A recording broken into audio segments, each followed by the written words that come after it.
이렇게 모셨고요. 자, 두 번째 모실 분 여러분께 아주 익숙한 류마티스 전문의시죠. 엄한식 선생님 나오셨어요. 네, 안녕하세요. 안녕하세요. 와, 오늘 아주 복장이 그냥 굉장히 캐주얼합니다. 네, 날씨가 덥죠? 더워서. 아, 예. 근데 선생님 내과시잖아요. 네, 근데 요새 그 내과와 같은 필수 진료하는 분들이 의기소침하다고 맞습니다. 하는데 네. 어떠세요? 뭐 저희는 개원했습니다만은 뭐 옛날에 대학에 있을 때도 그렇고 저희 필수 의료과는 사실은 뭐 여러분 국민 여러분 다 아시지 않습니까? 뭐 저희가 돈을 엄청 많이 벌어서 부자 되겠습니까? 되는 분은 일부 아주 뭐 상위 1% 정도는 되시겠지만 그런 것보다는 여러분하고 잘 rapport 형성하고 환자분들을 보는 그 재미 서로 이렇게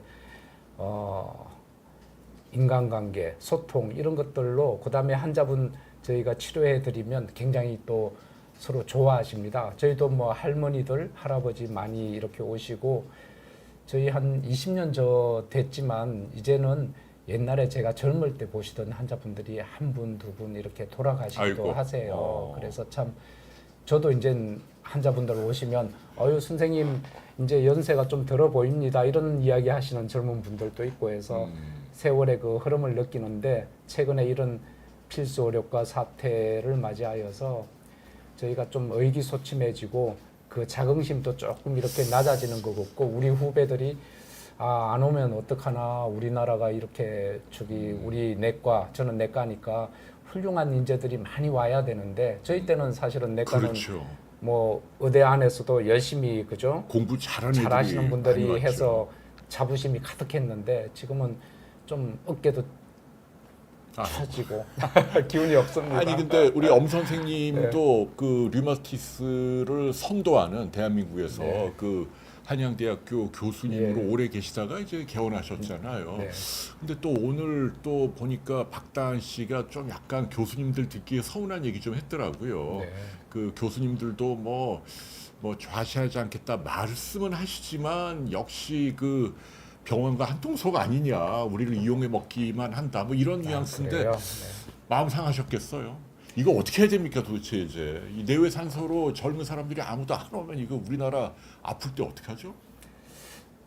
뭐 그렇게 따지면 저희도 사실은 전공의 때 지금 뭐 홍 박사님도 그렇지만 저희는 사실은 집에 가지도 않았어요. 그죠? 못 갔죠. 가지도 않은 게 아니고 그러니까 갈 수가 없었죠. 주 80시간이 어디 있어요, 그죠? 그죠? 근데 그때는 그냥 그게 당연하다 그렇게 생각하고 뭐 우리 교수님들을 욕하거나 스승님들을 그러진 않았고 이제 굳이 그렇게 따지자면 또 그렇게 생각할 수도 있겠다 생각이 들긴 하는데 그래도 저는 뭐 믿었습니다. 우리 선배 또 교수님들이 우리를 뭐 나쁘게 하자고 그렇게 하진 않았고 저 또한 옛날에 트레이닝 시킬 때 우리 후배들을 잘 되게 하기 위해서 그렇게 했는데 이제 세상이 조금 바뀌어서 그런지 조금 과하지 않았나 또 그런 생각도 듭니다. 네. 아무튼 뭐 서로 조금 양보하고 그래야죠. 뭐 누군가는 굳은 일을 해야 하니까. 맞습니다. 사회 누군가는. 네.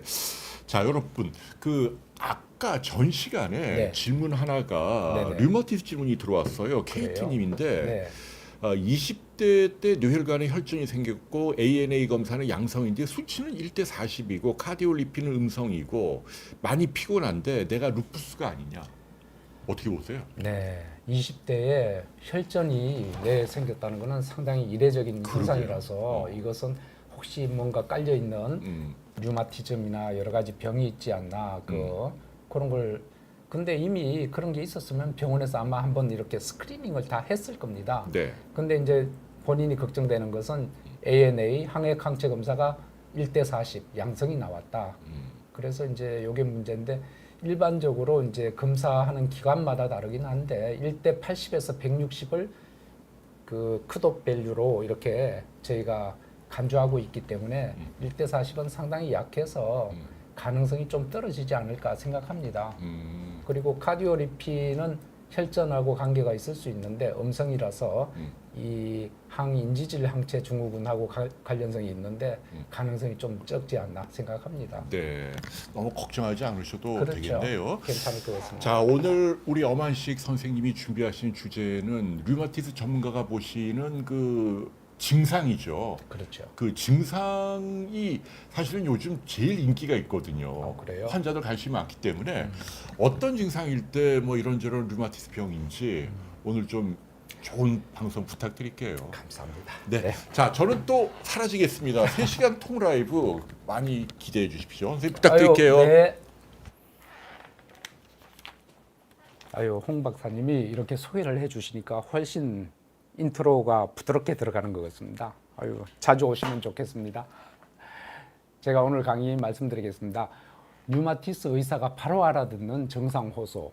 이거는 다시 말씀드리면 환자 측면에서 류마티스 질환 어떻게 설명하면 류마티스 의사인데 잘 귀에 쏙쏙 들어갈까, 이런 걸 제가 한번 오늘 준비를 해봤습니다.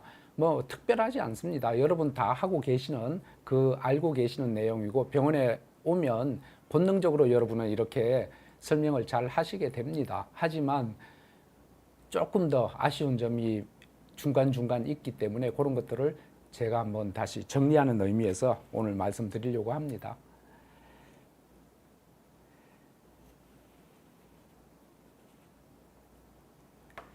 병원에서 이제 진료를 받으시면 류마티스에 한정해서 물론 말씀드립니다만은 의사가 질문을 많이 하죠. 환자분한테 여러 가지로. 그죠? 근데 왜 그런 질문을 하는지 의도를 파악하고 계신다면 좀 더 정확한 답변, 자기 상황에 맞는 그런 답변을 의사인데 해드릴 수가 있을 겁니다. 그렇게 되면 좋은 점은 오진이나 잘못된 그런 결과가 나오는 것들을 피할 수가 있겠죠. 정확한 진단과 정확한 치료, 그 다음에 좀 더 지름길로 갈 수 있는 거죠. 시간도 아낄 수 있고. 그래서 오늘은 거기에 대해서 말씀드리고, 첫 번째 슬라이드에서는 여러분 랍보라고 아시죠? 저희 의과대학에 들어가면 처음으로 이제 임상에 들어가게 되면 이런 이야기를 꼭 듣게 됩니다. 랍보, 환자하고 랍보가 중요하다. 마음과 마음의 유대, 이게 랍보입니다. 심리학적인 용어가 되겠는데 상호 신뢰관계가 형성되어야 한다, 이런 이야기인데, 뭐 지금 아까 우리 홍 박사님하고도 말씀드렸지만 지금 의사들이 여러 가지 어려운, 국민들하고도 관계가 그렇고 정부하고 관계도 그런데 이 서로가 랍보 형성이 안 돼서 그런 겁니다. 의사들의 어려움을 정부가 잘 모르시고 국민들도 잘 모르시고 또 의사들도 우리 환자분이나 국민들, 정부 서로가 이렇게 마음을 터놓고 이야기를 해야 되는데 이게 안 되니까 오해가 쌓이고 불신이 쌓이는 거죠. 그래서 우리 진료도 똑같습니다. 우리 환자분하고 진료하는 의사가 랍보가 잘 형성돼야 됩니다. 그래야 오해가 쌓이지 않는데, 그러려면 서로 간에 정확한 신호 전달, 여러 가지 소통이 돼야 되는 겁니다. 그래서 거기에 대해서 오늘 말씀드리는 것이 되겠습니다. 여러분은 류마티스 내과, 관절이 아프거나 여러 가지 류마티즘 의심돼서 병원에 가기 전에 어떻게 하십니까? 진료 전에 나인데 맞는 병원을 찾겠죠. 요즘은 굉장히 다양한 방법으로 병원에 오게 됩니다.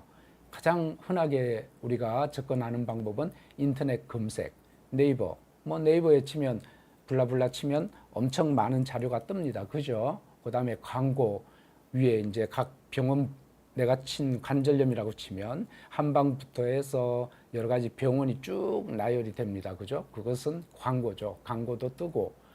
그 다음에 이제 내 주위에 있는 친구, 이게 굉장히 옛날에는 지인 소개가 많았습니다. 그래서 나 관절 아파서 어느 병원에 갔더니 야, 좋아졌어. 너 그 병원 가봐. 이렇게 해서 철석같이 믿고 오죠.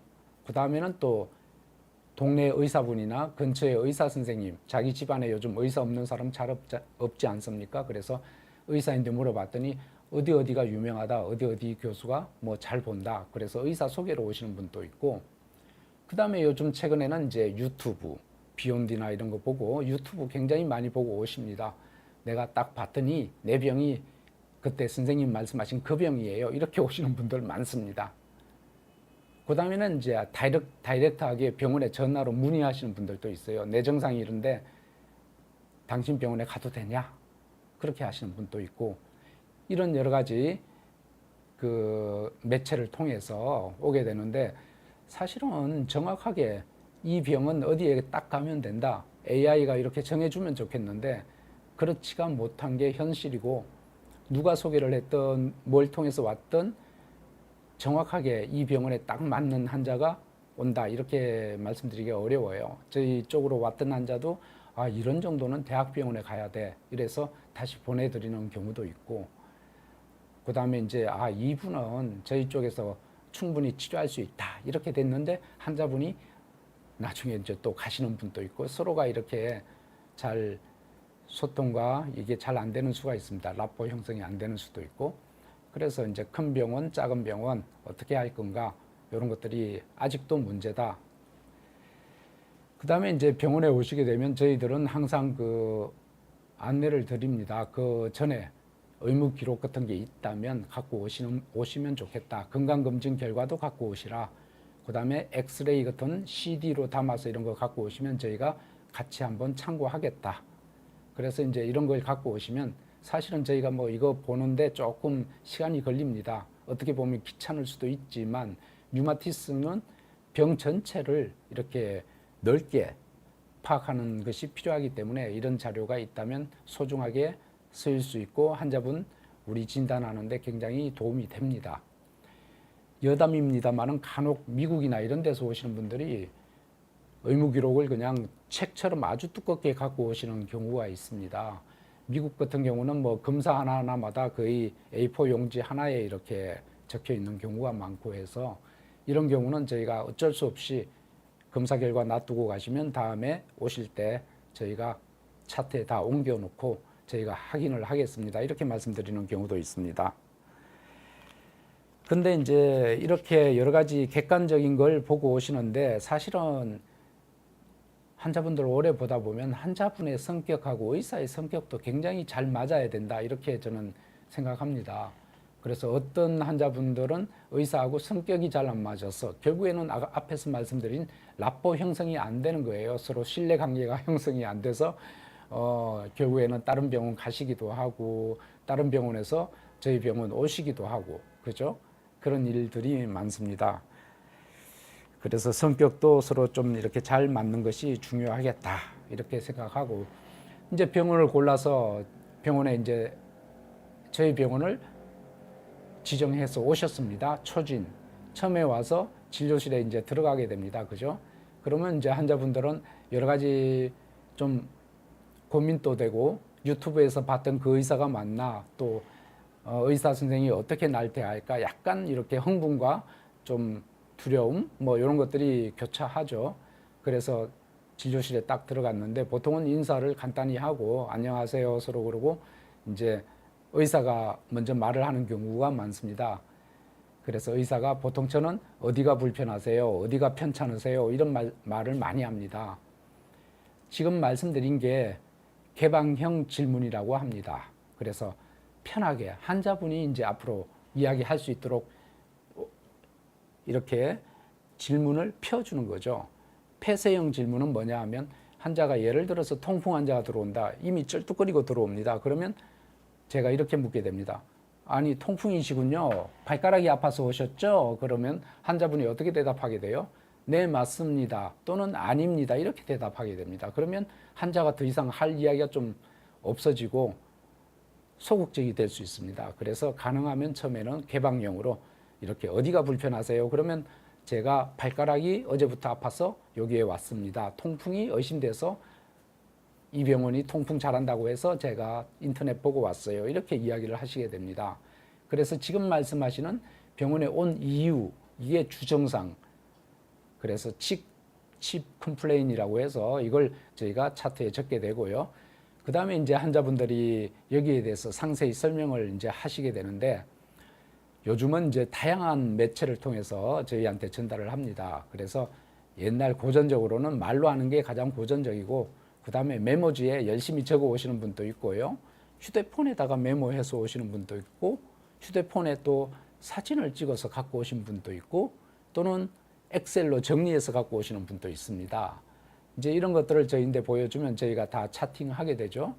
그래서 우리가 초진 왔을 때 열심히 환자분 말씀하시는 것을 모니터를 보면서 적게 되는데 이제 이때 저희가 이제 실수하는 것들 중에 흔하게 실수하는 것들 중에 하나가 환자분 얼굴을 보거나 눈을 맞추거나 이렇게 해야 되는데 지금 적을 것 많고 그렇다 보니까 기록한다고 모니터만 계속 보고 있고 이렇게 되면 환자분이 약간 기분이 상할 수도 있고 이 사람이 뭘 하고 있나 내 이야기를 들어야 되는데 이렇게 조금 걱정을 하실 수도 있겠습니다.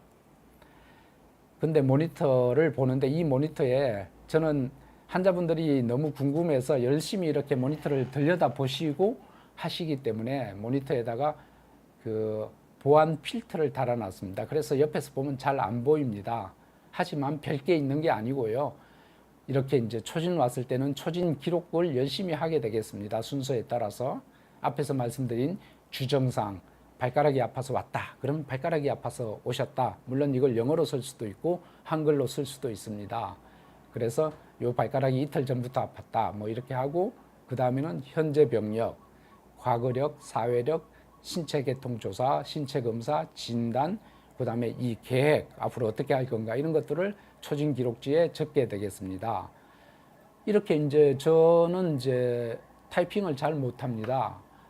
독수리 타법인데 시간이 너무 오래 걸리죠. 그래서 요즘은 환자분들이 초진 받기 전에 그 태블릿이나 또는 자기의 그 휴대폰으로 QR 코드를 찍어서 해당하는 그런 질문을 미리 입력하고 들어오시는 경우가 있겠습니다. 그러면 저희는 컴퓨터에 바로 입력을 하고 시간을 아끼게 되는 거죠.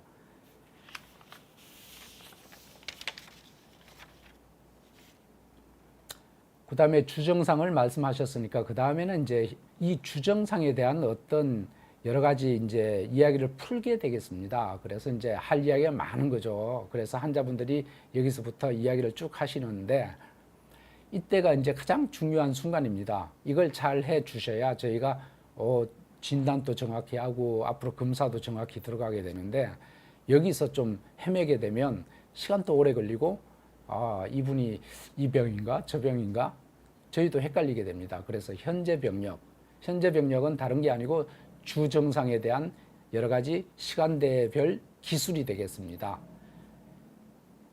그래서 이제 가장 그 환자분들이 또 놓치고 가는 것들 중에 하나가 내가 발이 아픈데 그다음부터 이 발이 뭐 어쩌고저쩌고 이야기 하시는데 중요한 거는 언제부터 아팠는지 말씀을 잘 안 하시는 경우가 있어요. 그래서 언제부터 아팠다 그 말씀을 하셔야 되고 발이 아프긴 아픈데 발 어디가 아픈지 정확히 또 부위를 짚어 주셔야 됩니다. 그 부위에 따라서 우리가 접근하는 진단이 달라지죠. 그 시간에 대해서 말씀드리면 우리나라 분들은 시간을 좀 이렇게 너그럽게 이렇게 굉장히 느슨하게 이야기하시는 분들이 많아요. 그래서 특히 할머니나 그런 분들은 더 그러고 정확하게 기억을 못 하시는 거죠. 나 이거 오래됐어. 몇 년인지 잘 모르겠네. 또 이렇게 이야기하시는 분도 있고 나 평소에 발이 아팠어. 그 평소라는 게 이게 5년인지 10년인지 오래전부터 아팠다고 하시는 분들은 이게 1개월인지 5개월인지 1년인지 10년인지 이 이야기를 대강은 해 주셔야 됩니다. 이제 그 이야기를 안 해 주시면 저희가 진단하는데 굉장히 좀 오차 범위가 굉장히 넓어지게 되죠. 그래서 대강 6개월 전부터 아팠다 또는 내원 1시간 전부터 아팠다 또는 뭐 24년 1월부터 24년 봄부터 아팠다 뭐 이런 식으로 해 주시면 저희가 차팅할 때 저희 차팅 기법에 맞게 이렇게 다시 변환해서 적게 됩니다. 그래서 이제 보통 질환은 급성과 만성으로 나누는데 급성질환, 만성질환이 각각 우리 관절염도 접근할 수 있는 질환들이 분리가 됩니다. 그래서 이게 크게 급성이다 또는 만성이다 이렇게 분리하기 위해서 이런 것들을 저희가 질문하게 되겠습니다. 그 다음에 이제 정확한 부위를 말씀해 주셔야 돼요. 그래서 관절이 우리 몸 안에 108개가 있는데 그 중에 큰 관절이 있고 작은 관절이 있습니다. 그 다음에 척추도 있고 그래서 발목이나 무릎, 고관절 뭐 이런 것들은 큰 관절이에요. 그래서 큰 관절에 생기는 병이 또 있고 작은 관절에 생기는 병이 또 다르고 허리나 골반에 생기는 병이 다르기 때문에 정확하게 부위를 알려주셔야 되고 또는 잘 모르시면 그냥 손으로 짚으시면 됩니다. 여기가 아프다 이렇게 해주시면 되고 그 다음에 이제 이 아픈 부위를 잘 설명을 해 주셔야 되는데 저희가 이제 생각하는 의사가 류마티스 의사는 관절이 아파서 오면 이게 염증성인지 비염증성인지 꼭 구분을 하려고 합니다. 그 구분이 뭐냐? 염증성, 비염증성의 구분은 관절이 붓느냐 또는 뻘겋게 홍반이 생기느냐, 그 다음에 열감이 있느냐, 이게 굉장히 중요한 겁니다. 그 다음 만졌을 때 통증이 있느냐, 압통이라고 합니다. 그런 것들이 있으면 염증성. 그 다음에 그런 것들이 없다, 그냥 아프기만 하고 지금 말씀드린 내용이 없다 그러면 비염증성. 비염증성은 아무래도 나쁜 병일 가능성이 적습니다. 그래서 이것은 퇴행성이나 뭐 그런 가능성이 많고, 염증성 같은 경우는 류마티스 관절, 통풍 관절, 그다음 여러 가지 루푸스나 자가 면역 이런 치료해야 되는 병일 가능성이 많습니다. 그래서 그걸 구분하는 질문을 저희가 드리게 되고, 그래서 이런 것들을 기억하셨다가 잘 말씀해 주시면 좋고, 이제 현재 병력을 다 말씀하셨고, 이제 그 다음에는 과거 병력, 뭐 다른 병, 혈압이 있다든지 당뇨가 있다든지 이런 말씀해 주시고, 사회력도 필요합니다. 담배를 하는지 술을 많이 마시는지 또는 운동은 어느 정도 하는지 뭐 그런 것들, 그 다음에 직업이 뭔지. 어떤 분들은 화를 내시는 분도 있습니다. 직업이 뭔지 왜 묻냐, 나의 그 개인 저기인데 사생활 보호를 해줘야지 직업을 왜 묻냐. 저희가 이제 단순히 뭐 어떤 다른 목적 때문에 그런 건 아니고, 직업에 따라서 어떤 병들 또는 어떤 나쁜 물질에 노출될 가능성이나 이런 것들을 확인하기 위해서 저희가 질문을 합니다. 그래서 그런 것들은 오해하지 마시고요. 자, 지금까지 이제 이런 걸 갖다 쭉 하게 되면 대강 저 같은 경우는 한 10분 정도 걸리는 것 같습니다. 초진 환자는. 그런데 이제 요걸 저희가 아무래도 이제 잘 미리 지금 앞에서 말씀드린 대로 태블릿이나 휴대폰에서 이제 이미 여러분은 저희인데 제출을 하고 오신 게 돼서 그런 건 시간을 많이 아끼게 되고, 집중적으로 현재 병력을 제가 집중적으로 이제 부족한 부분들을 캐치를 해서 접근을 하게 되겠죠. 그래서 이제 한 대강 10분 정도 이야기가 끝나고, 이제 이야기를 그 다음 단계에서는 잠정적으로 진단, 이제 그때 이야기를 하면 한 10명 중에 한 8명, 9명 정도는 제가 이제 진단이 마음속에는 가능성이 류마티스 관절 같아 또는 통풍 같아 이런 가능성이 떠오릅니다. 진단이 2-3개 정도. 그럼 여기에 맞춰서 이분은 뭐 발이 아프니까 엑스레이도 찍고, 지금 많이 부었고 지금 당장에 뭔가 해드려야 되니까 초음파도 하고 거기다가 관절 주사도 준다든지 이런 계획을 잡을 수가 있겠습니다. 뭐 심하지 않아서 이분은 검사만 하고 약을 드리고 일주 후에 검사 결과 보면서 저희가 다시 말씀드리겠습니다, 이렇게 말씀드리는 환자도 있고, 그래서 잠정적인 진단과 이제 앞으로 해야 될 검사, 또 다음에 결과 보러 오기 전까지 치료, 이런 것들을 진행을 하게 되겠습니다. 그러고는 이제 결과를 그날 보시는 분도 있고, 또 결과를 못 보고 다음에 오실 때 결과 말씀드리겠습니다, 이렇게 하고 나가게 되죠. 그래서 대강 한 10분인데 이게 이제 라포가 잘 형성되면 10분이고, 어떤 분들은 뭐 이렇게 제가 여쭤봐도 뭐 언제부터 아프셨어요? 그래도 뭐 대답이 없습니다. 뭐 잘 모르겠어. 그 오래됐어. 그냥 오래돼서 계속 오래됐다고만 말씀하시니까 이건 어쩔 방법이 없어요. 그냥 오래됐다라고 쓰는 수밖에 없고, 이런 식으로 이제 되면 시간이 길어지죠. 그리고 이제 밖에 대기 환자들도 짜증을 내죠. 한 15분, 20분 지나기 시작하면. 그래서 서로가 이제 정확하게 이렇게 이야기를 해야. 자, 그러면 이제 환자분은 오늘 이제 검사하고 집에 가셨습니다. 그리고 이제 보통 저 같은 경우는 한 일주 정도면 우리 류마티스 특수검사, 혈액검사가 좀 이렇게 길어져요. 특수검사들이라서. 엑스레이는 당일 나오는데, 이제 이 엑스레이나 혈액검사를 환자분이 다음에 왔을 때 제가 보는 게 아니고 그 중간에 한번 봅니다. 다 보고 제가 정리를 합니다. 왜냐하면 그렇게 하지 않으면 초재진, 요거는 공식적인 용어는 아니고 초진을 하고 그 다음에 올 때 재진을 제가 초재진이라고 붙였습니다. 첫 번째 재진이죠. 이때 이야기가 굉장히 길어지게 됩니다. 정리를 안 해놓으면. 저도 검사 결과를 다 훑어봐야 되고 또 거기에 대해서 요약을 해서 말씀을 드리고 설명을 해야 되는데 한참 걸리죠. 그렇게 되면. 그래서 미리 정리하고 이분은 이거일 가능성이 있고 다음에 오셨을 때는 혹시 빠져 있는 이런 것들을 진찰을 하고 해야 되겠다. 그런 것들을 미리 다 계획을 하는 거죠. 그래서 이제 한 일주 후에 오셨을 때는 먼저 우리 엑스레이하고 혈액 검사, 뭐 초음파 여러 가지 검사를 했는데 그런 걸 확인을 시켜 드립니다. 사진을 띄워서 엑스레이 띄우고 그다음에 이제 약을 제가 미리 드린 걸 잘 드셨는지 물어보고 혹시나 부작용은 없으셨는지 그다음 약물 효과가 있었는지 한번 여쭤보고 그다음에 앞에서 말씀드린 검사 결과랑 약물 효과 이런 것들을 종합해서 제가 생각하고 있는 진단이 맞는지 맞으면 설명을 해드려야죠. 진단이 이런 것 같다.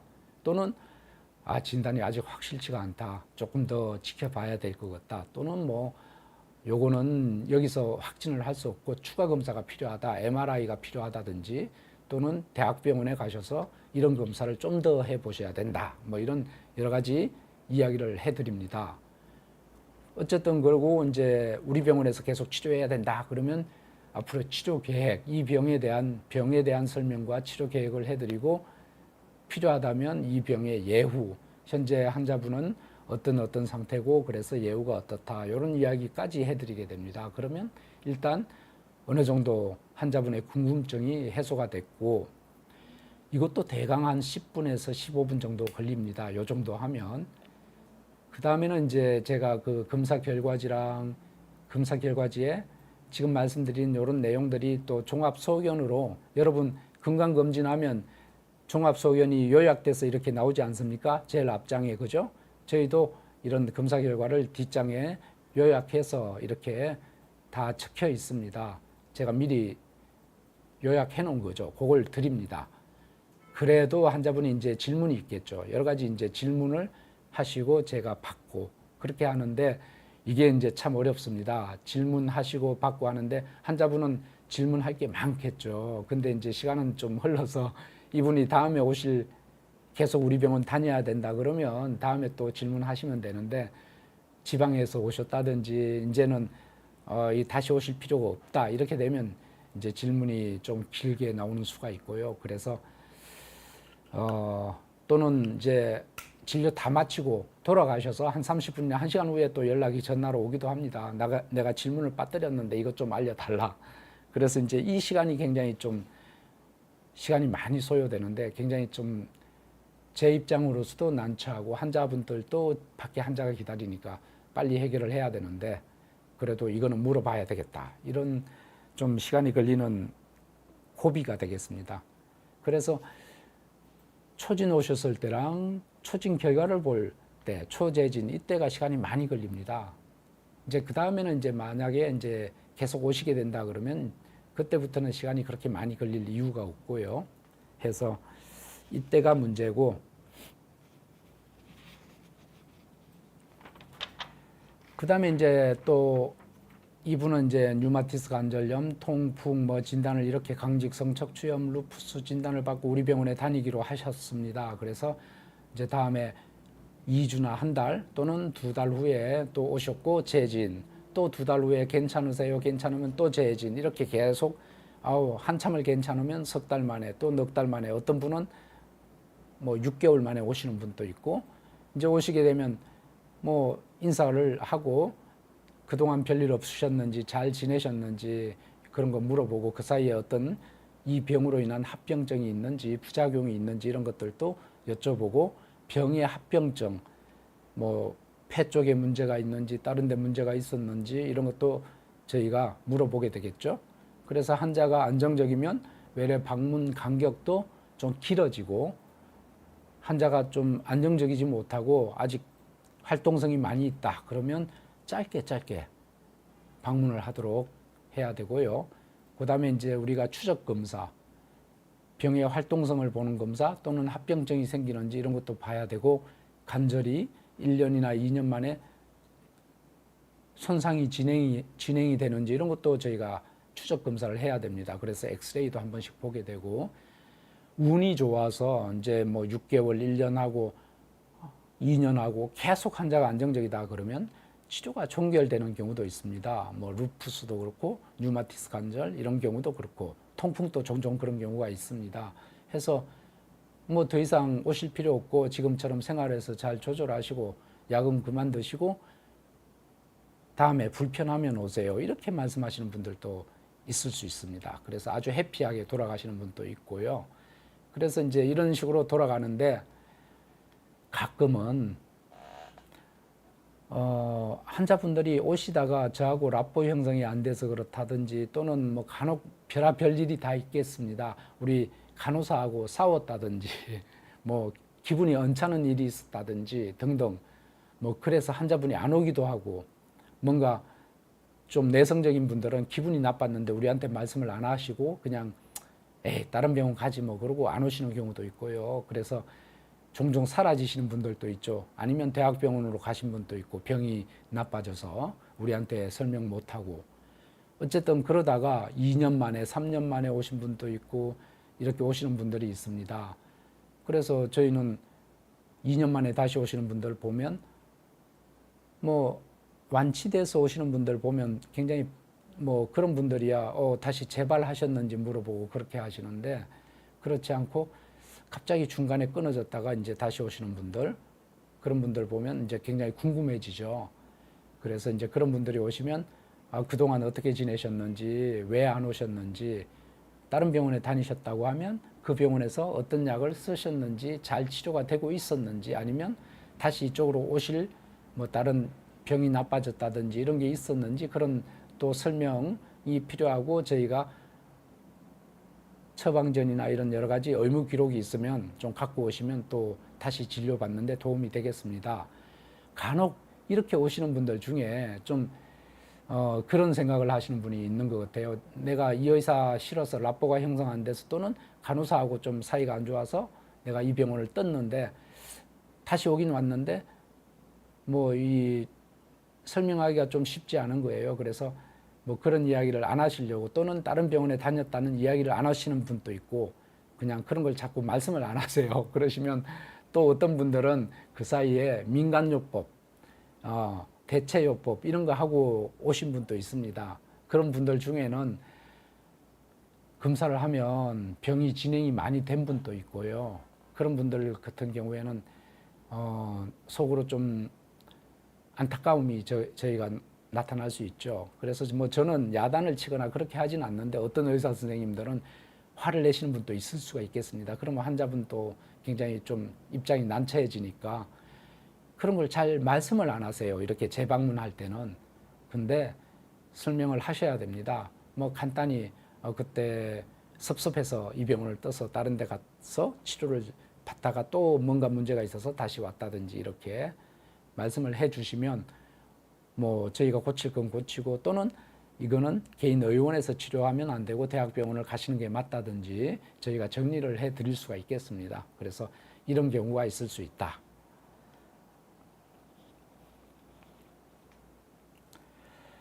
자, 오늘 말씀 제가 드린 내용들은 특별한 게 아닙니다. 여러분 다 오면 당연히 그렇게 말씀하시게 되고 다 하십니다. 또 그렇게 정확히 말씀을 안 해주시면 당연히 의사가 묻게 됩니다. 이게 부었는지, 발적이 있었는지, 또 술 먹고 그랬는지 등등 여러 가지를 묻습니다. 그러나 이제 현재 우리 진료 시간이 재진 때는 뭐 한 3에서 5분 정도, 앞에서 말씀드린 초진이나 초재진 때는 한 10분 정도 저 같은 경우는 그렇습니다. 그래서 그 정도 시간이면 뭐 얼추 소화가 됩니다. 그러나 사실은 이게 긴 시간은 아니죠. 여러분이 만족할 만한 시간은 아닐 수 있겠습니다. 현재 그래서 뭐 필수 의료 쪽에 시간이 이렇게 진료받기도 어렵고 여러 가지 문제가 있으니까 지금 현재 의료 개혁을 해야 된다 뭐 여러 가지 말들이 있지 않습니까?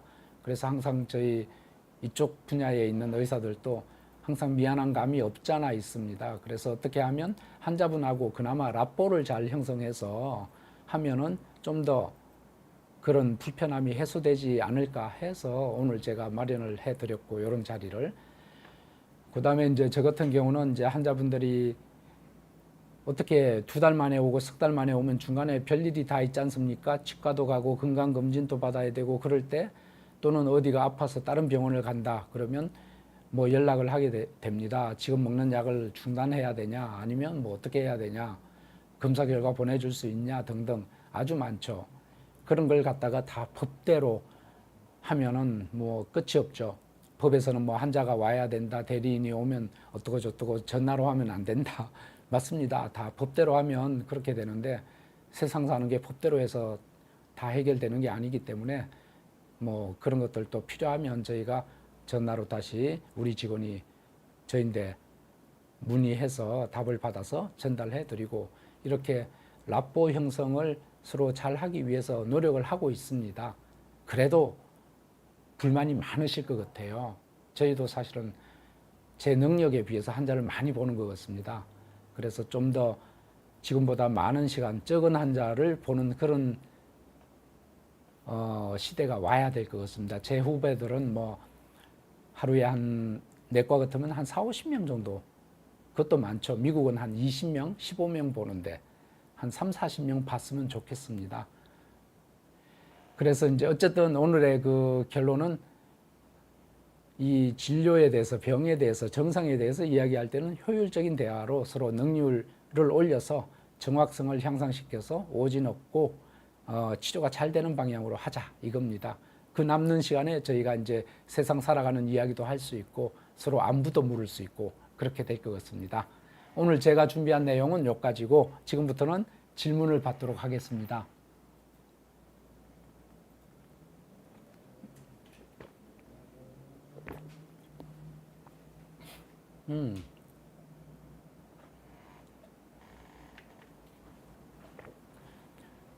첫 번째 질문이요.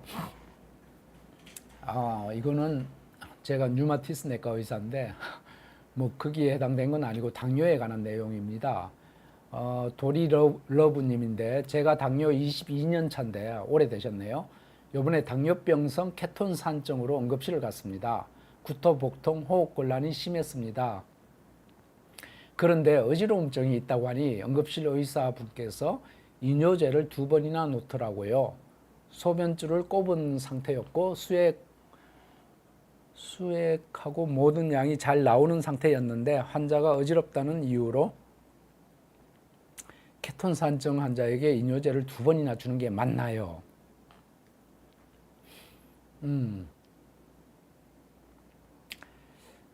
네, 요즘 케톤산증을 보기가 쉽지 않은데 지금 이분이 당뇨가 아주 심하신 것 같습니다. 뭔가 잘 조절되지 않았고 그래서 당이 많이 올라가서 이게 아주 케톤산증은 안 좋은 거죠. 위험합니다. 너무 오래되면.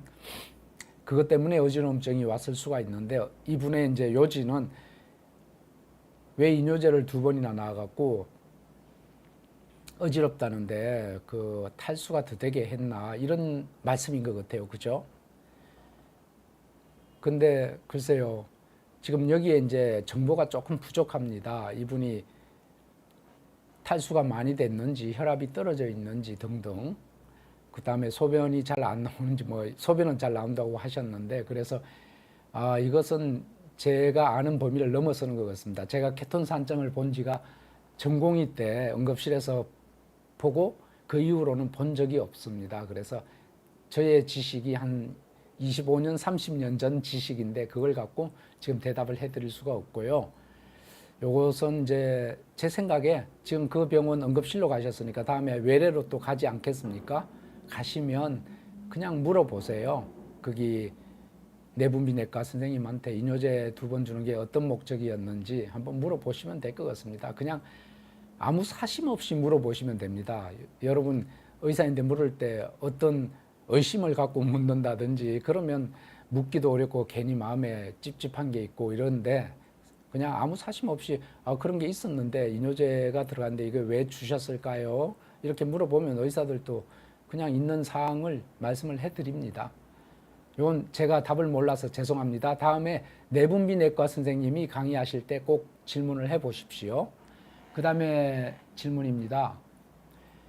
경아리 님인데 콜레스테롤이 180에 고지혈증이 있으시고 당뇨, 고지혈증이 있으신데 당뇨나 고혈압은 없고 몸도 뚱뚱하지 않은 편인데 HDL과 중성지방 비율이 1대 1.3 정도 됩니다.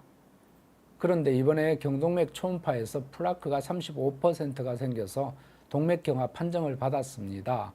스타틴 처방을 받았는데 납득이 안 돼서 약을 안 먹고 복용하던 칼슘 복합제를 중단하고 저탄 고단 식단과 비타민 D, D3, K2를 복용하고 있습니다. 맞는 방법일까요? 그래서 이분 말씀은 이제 콜레스테롤이 높지 않다는 겁니다. 총 콜레스테롤이 180 정도밖에 안 되고 별로 높지 않은데 이 경동맥 초음파를 했더니 동맥경화가 있더라. 그런 거죠. 지금 말씀하시는데 나이가 안 나와 있는데 뭐 여러 가지 이제 동맥경화가 생길 수 있는 요인들이 고지혈증 말고도 이제 나이나 흡연, 여러 가지 가족력 이런 것들이 다 들어갑니다. 그래서 이제 만약에 동맥경화가 있다 그러면 이 고지혈증 스타틴 처방을 하는 경우도 있고, 그다음에 그 피를 맑게 해주는 그런 아스피린 같은 약제 그런 것들을 투여하는 수가 있습니다. 그다음에 이제 칼슘 복합제를 드시고 계셨는데 칼슘이 동맥경화를 일으킨다는 말이 좀 있죠. 그래서 이제 아마 끊으신 것 같고, 그래서 이분은 스타틴 먹기가 좀 그렇다라는 거죠. 그래서 사실은 지금 전체적으로 이분의 상태를 모르고 이것만 보고 말씀드리기는 어렵습니다만은 이 경동맥 초음파에서 동맥경화가 나타나서 어떤 약을 갖다 쓴다 만다 여러 가지 그런 게 있는데 제 상식으로는 아직은 이게 100% 어떤 걸 해야 된다 이런 게 있는 건 아닌 것 같습니다. 그래서 의사가 그 상태를 판정해서 필요하면 약을 쓰는 거고, 플라크 35%라는 게 직경의 35%를 말씀하시는 건지 제가 확실치 않은데 플라크가 있다 그러면 동맥경화가 있는 건 맞는 거죠. 그래서 가능하면 어떤 위험성이 있다면 어떤 약을 쓰는 거는 맞을 것 같습니다. 그래서 대부분 고지혈증하고 연관성이 있으니까 아마 그렇게 쓰신 것 같아요. 이것도 제가 아주 전문가는 아니기 때문에 심장혈관내과 선생님이 오시면 한번 여쭤보시기 바랍니다. 그 다음에 풍뎅님인데 30대 초반 여성분이고 혈청 음성 류마티스 진단을 받았고요. 스테로이드인 소론도정을 먹고 부정출혈이 있어서 중단했더니 일주일 뒤에 부정출혈이 멈췄습니다. 다른 계열의 스테로이드를 그래서 처방해 주었는데 트라시논정이라고 또 있는데 이걸 먹었더니 이틀 만에 다시 부정출혈이 시작되었다. 근데 계속 복용해도 되겠냐?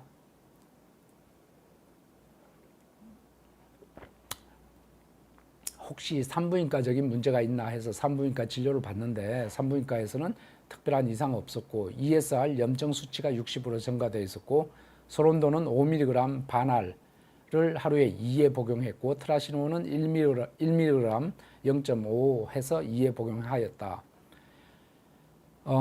류마티스 쪽에 이렇게 스테로이드를 처음 시작하고 부정출혈이 있는 분들이 가끔 있습니다. 젊은 여성분들 중에.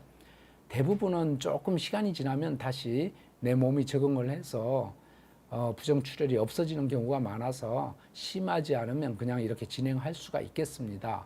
그러나 계속 반복적으로 그럴 때는 스테로이드를 뭐 중단할 수 있으면 중단하는 게 좋은데 지금 ESR 수치가 60 정도 되시는 걸로 봐서는 염증이 꽤 있는 편입니다. 그래서 당장에 중단을 하게 되면 좀 간절히 아프지 않을까 생각합니다.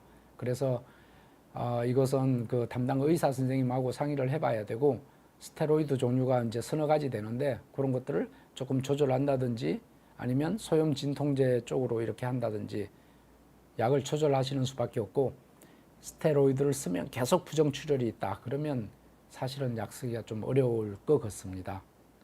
이것은 담당 선생님하고 상의하시기 바랍니다. 엔젤님인데 제가 등 척추와 견갑 중간쯤에 통증이 있어서 정형외과 진료를 받았는데 낫지를 않아서 영상의학과에서 척추 MRI 의뢰를 받아서 가니 영상의학과에서 가족 중에 류마티스 가족력이 있었는지 묻더라고요. 등 쪽이 아파도 류마티스를 의심할 수 있나요?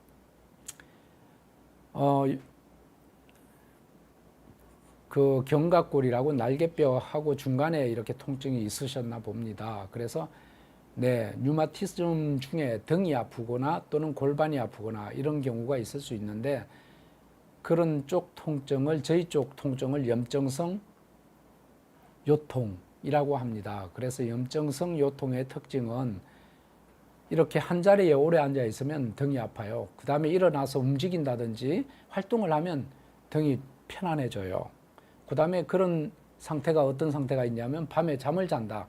그럼 우리가 고정된 자세로 잠을 자게 되면 등이 아파서 중간에 깨게 됩니다. 이런 쪽 통증을 우리가 염증성 요통이다, 등 통증이다 이렇게 이야기하게 됩니다. 그러면 이런 것들은 강직성 척추염이나 척추관절염하고 연관성이 있을 수 있고, 그래서 이런 경우 MRI 같은 걸 해서 그쪽 병이 있는지 확인을 할 수가 있겠습니다. 그래서 아마 그런 말씀을 하신 것 같습니다. 네.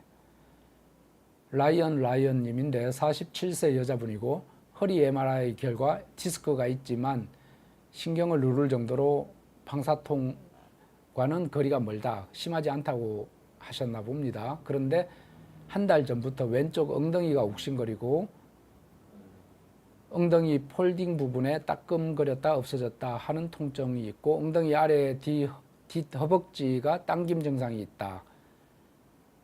그래서 1차 진료 클리닉에서 이상근 증후군으로 주사를 맞았습니다. 그러나 아직 통증이 남아있어서 다시가니 장요근 신경 근처에 C암으로 신경 차단 주사를 맞았다. 여기서 안 되면 류마티스 내과로 가야 하나요? 이제 이게 참 어렵습니다. 엉덩이 통증 또는 허벅지 뒤쪽 통증 또는 그 척추 쪽의 통증 굉장히 여러 과가 관계하게 됩니다. 그래서 류마티스 내과에서 관계하는 그런 통증은 앞에서 말씀드린 강직성 척추염이나 척추관절염 그런 것들하고 연관된 것이 주가 되고, 그 다음에 이제 디스크라든지 여러 가지 척추 문제는 정형외과가 되고, 그 다음에 힘줄이나 신경의 문제 이런 것들은 통증의학과나 재활의학과가 되겠습니다. 그래서 사실은 지금 현재는 아마 통증이나 재활의학과 치료를 받고 계신 것 같은데, 그쪽 선생님이 만약에 계속 통증이 있다 그러면 류마티스 내과를 한번 권유를 한다든지 하면 그때 오시면 되겠습니다. 아무래도 의사들이 여러분보다는 조금 지식이 더 많으니까 뭐 거기서 이제 치료가 안 된다 그러면 말씀이 있으실 거예요. 정형외과를 가라든지 또는 류마티스 내과를 한번 보면 좋겠다 이렇게 한번 상의를 해보시기 바랍니다. 모란향기님인데 무릎 퇴행성 관절염 상기, 퇴행성 관절염을 무릎을 0, 1, 2, 3, 4기로 나눕니다. 그래서 상기는 조금 심한 단계입니다. 이제 상기긴 한데 아직 수술 단계는 아니라고 한다. 무릎이 붓고 열감도 심하고 통증이 너무 심하다. 연골 주사를 맞아도 효과가 없다. 소염 진통제 처방을 받아서 약을 먹을 때는 괜찮은데 약을 끊으면 또다시 아프다. 이렇게 매일 소염 진통제 처방약을 복용해도 괜찮을까? 그 소염 진통제는 계속 복용할 때는 적절치는 않습니다. 우리가 콩팥이 나빠진다든지 위가 나빠진다든지 여러 가지 부작용이 있습니다. 몸이 붓는다든지 등등. 그래서 가능하면 약을 적게 드신다든지 아니면 그런 부작용이 좀 적은 그런 약제를 사용하시는 게 좋겠습니다. 그래서 상기인데 지금 나이를 말씀 안 해주셨는데 뭐 이게 조금 더 지나면 수술을 해야 될 수도 있는데, 그래서 지금 저희도 뭐 소염 진통제를 어쩔 수 없이 쓰는 경우가 있긴 한데 가능하면 적게 쓰려고 하고, 만약 어쩔 수 없이 쓴다 그러면 한 3에서 6개월마다 혈액검사, 소변검사 하면서 부작용이나 이런 게 생기지 않는지 확인을 하셔야 되겠습니다. 그 다음에 피터생님인데 스틸병과 피부 혈관염으로 치료 중인데 평상시에는 조절이 되는데 가끔 플레어, 악화되는 거죠. 병이 나빠져서 2주일 정도 꼼짝을 못한다. 그럴 때는 어떻게 해야 하나요? CRP는 염증 수치입니다. 정상이고 ESR 또 다른 염증 수치는 25. 그렇게 많이 높은 건 아닌 것 같습니다. 혈청 페리틴은 정상으로 돌아왔고 스틸 때 이 페리틴이 증가하거든요. 빈혈이 좀 있다. 악템나라고 하는 생물학적 제제로 치료 중이다. 현재 스테로이드 2알, 진통제는 필요할 때 복용한다. 스틸병이 굉장히 좀 이렇게 쉽지 않은 병인데요. 그 다음에 이 만성으로 된 것 같습니다. 악템라라고 하는 생물학적 치료제가 있어서 지금 많이 그래도 좀 좋은데, 글쎄요. 이 계속 이렇게 플레어, 악화가 자주 된다 그러면 악템라를 쓰지만 다른 그 면역 치료제나 이런 것들도 좀 조절이 필요하지 않을까. 약물 조절을 담당 의사와 상의를 하셔야 될 것 같습니다. 그 다음에 성이름님인데 류마티스 관절염을 20년간 알았는데 신장이 안 좋아서 콩팥이 안 좋다는 거죠. 약의 영향이 있을까요? 신장에 도움이 되는 영양제가 있을까요? 소염 진통제를 오래 썼다든지 하면 콩팥이 나빠질 수도 있겠습니다. 그래서 신장 기능이 떨어지면 신장이 나빠지는 약제를 피해야 되는 거죠. 이미 그렇게 하고 있을 걸로 생각하고 있고, 신장에 도움이 되는 영양제가 신장에 도움이 되는 건 특별히 없습니다. 그래서 신장은 나빠지게 하는 신장의 나쁜 약들을 안 드시거나 피하는 것이 중요해서 그렇게 잘 관리를 하셔야 되겠습니다. 호동님인데 엉덩이가 안 좋으면 통증이 있어요. 2년 정도 됐는데 정형외과에서 2번 정도 스테로이드를 맞았는데 효과가 없다. 류마티스 내과에서 검사하는 게 맞나? 지금 요것은 이제 엉덩이가 안 좋으면 어느 부위가 아픈지가 이제 요점이죠. 그래서 엉덩이 앉을 때 뼈가 톡 튀어나온 부분이 아픈지 아니면 꼬리뼈가 아픈지 등등에 따라서 이제 진단이 달라지고, 계속 아프면 스테로이드 맞아도 효과가 없다. 글쎄요.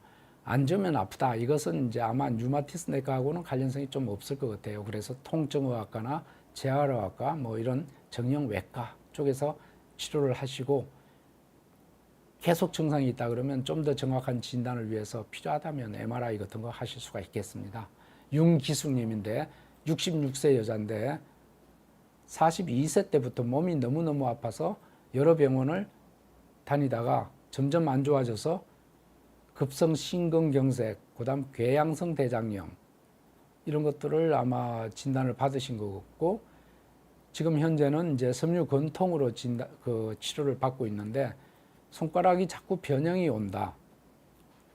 부산에서 한양대병원 예약해서 3년 후에 갈 때 결과지가 100장이나 되었는데 교수님께서는 보시지도 않고 그냥 지금 있는 병원에서 진료를 받으라고 해서 그냥 돌아왔습니다.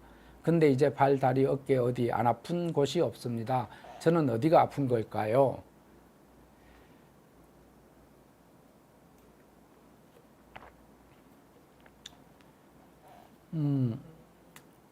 그래서 한 20년 동안 온몸이 아프신 건데 이제 100장 정도 여러 가지 진료 기록을 갖고 가셨는데 의사가 이제 교수가 열심히 안 봤다는 거죠.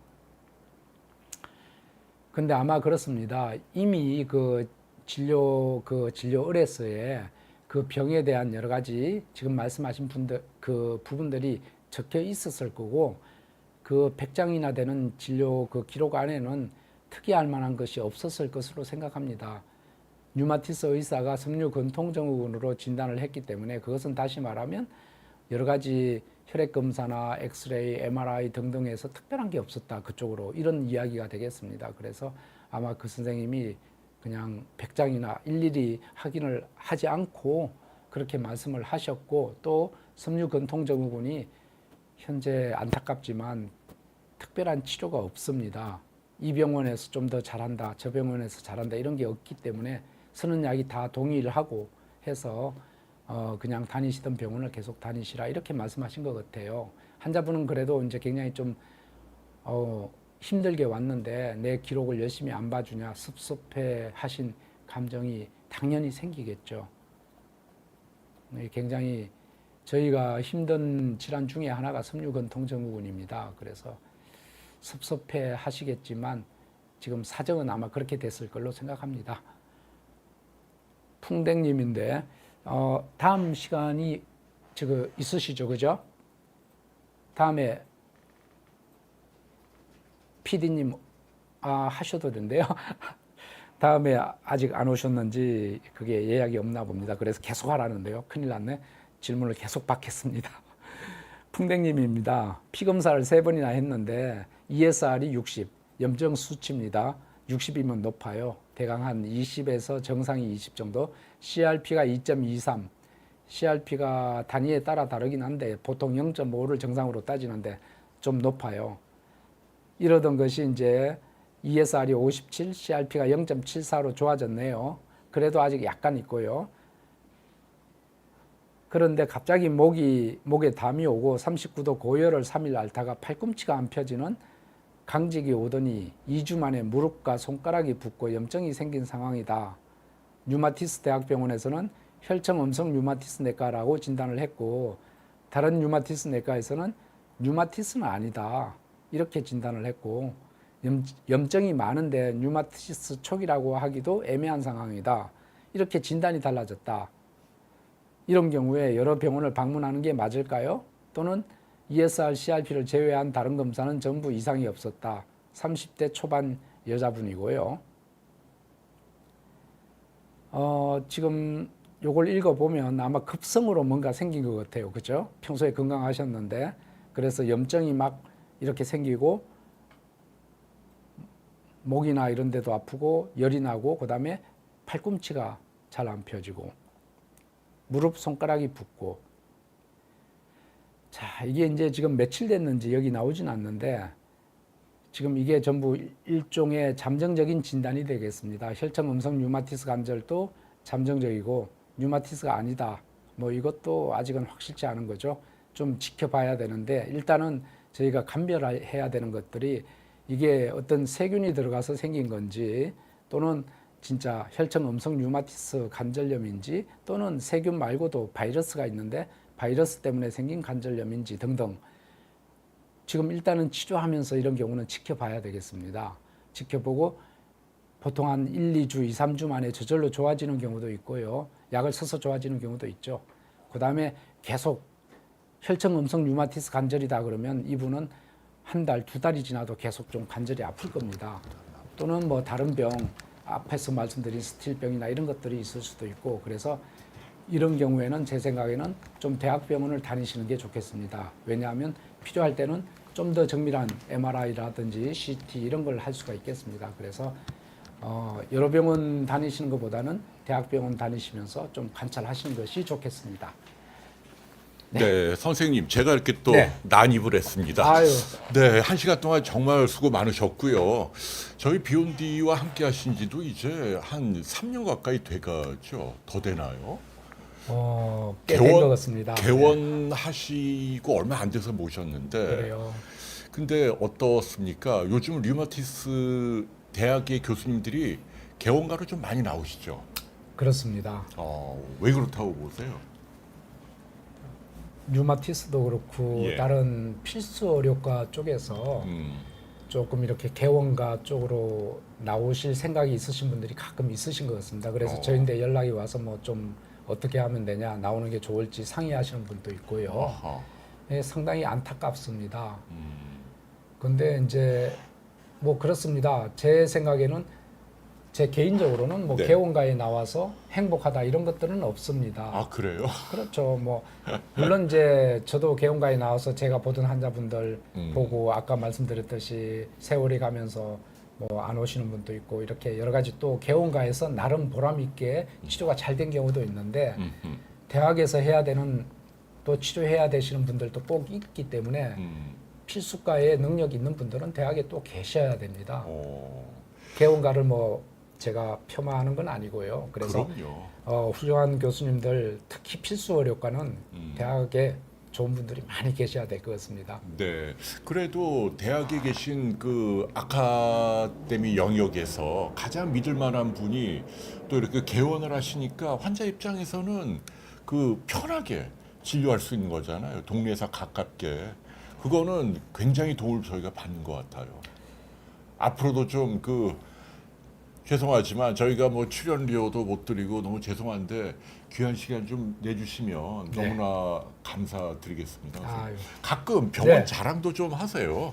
뭐 이렇게 워낙 저희 비욘디는 다 모시는 분들마다 그 분야 최고의 평판과 실력을 가진 분이고 신뢰할 수 있는 분 모시려고 애를 쓰고 있습니다만 류마티스 분야에서 선생님이 정말 감사해요. 아닙니다. 가찬의 말씀을 해주신 거고요.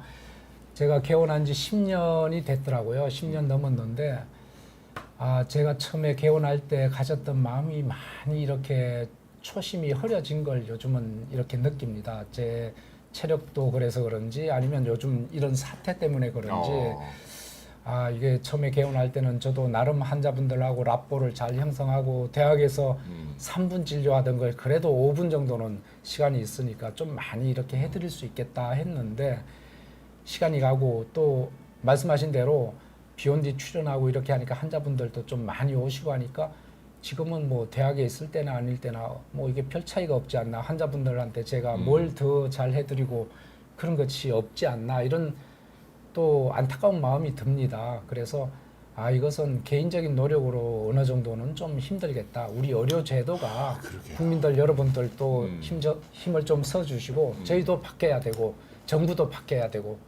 저희가 이제 못한 면은 좀 스스로 반성하고 저희도 요번에 좀 느꼈습니다. 제가 못해서 후배들이 이렇게 됐나. 선생님 탓인가요?